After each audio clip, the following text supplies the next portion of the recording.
There's a version of nice that isn't kindness at all. It looks like kindness, it gets praised like kindness, but underneath it, something very different is happening. And if you've spent your life being the person who never says no, you already know exactly what I mean, even if you've never had a name for it. Every friend group, every family, every workplace has one. The person who says yes. Yes to the extra shift. Yes to the last-minute favor. Yes to plans they didn't want to make. People call them easygoing, low-maintenance, selfless. But here's what almost nobody says out loud. That reputation is usually built on a foundation of quiet resentment nobody can see, including, often, the person themselves.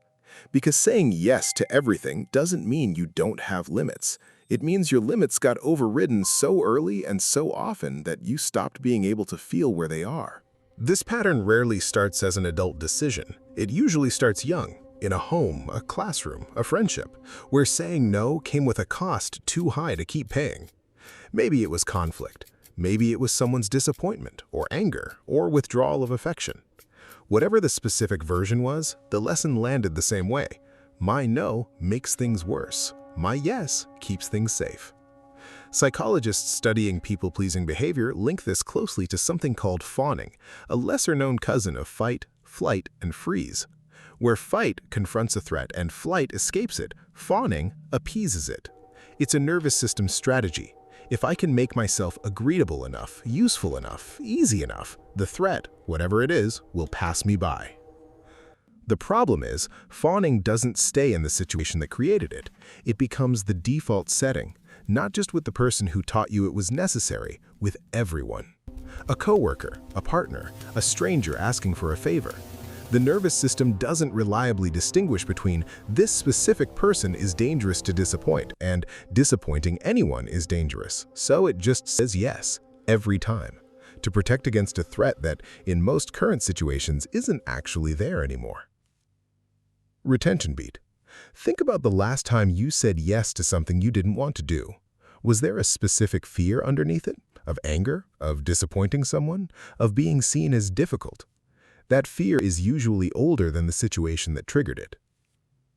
Here's the part that rarely gets said clearly. Chronic yes saying isn't free. It's not a personality trait with no downside. It has a cost, and the cost compounds. The first cost is invisible to everyone but you: identity erosion. When your choices are consistently shaped by what will avoid other people's disappointment rather than what you actually want, you slowly lose access to your own preferences, not dramatically, quietly. You stop knowing what you'd choose if nothing was at stake, because nothing has been at stake in your choices for a very long time. Someone asks what you want for dinner, and there's a genuine pause, because the honest answer requires excavation you're no longer used to doing. The second cost shows up in your relationships, and it's the cruelest irony of the whole pattern.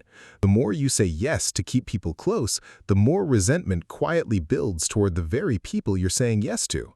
Not because they're doing anything wrong. Usually, they don't even know you wanted to say no. But resentment doesn't need someone to be wrong. It just needs a need that keeps getting unmet over and over without ever being spoken. And the third cost is the one people notice last. The people who never learn to say no often become the people others learn they can overextend. Not out of malice, people generally take the space they're given. If you've never once shown a limit, no one around you has ever needed to learn where one might be. So here's the reframe worth sitting with. Learning to say no isn't about becoming harsher, colder, or more selfish. That's the fear that keeps people stuck. The belief that a boundary is an act of aggression instead of an act of honesty. A no isn't a rejection of the other person, it's information. It tells people where you actually stand, which, strange as it sounds, is a form of respect you haven't been offering them. Every automatic yes you've given wasn't really about them, it was about managing your own fear. A real no, even an uncomfortable one, is the first time in a long time you've told someone the actual truth instead of the safest possible answer. And the people worth keeping close will, almost always, adjust. Not instantly, not always gracefully at first, but they adjust, because what they actually wanted was you, not a frictionless version of you that never has needs of its own. If you've spent your life being the easy one, the low-maintenance one, the one who never causes problems, that wasn't your personality. That was a system you built a long time ago to survive something that isn't happening anymore. You're allowed to find out what you actually want. You're allowed to disappoint someone and survive it. And the version of you that finally says no for the first time in a long time isn't becoming someone harder to love. They're becoming someone who's finally, actually there.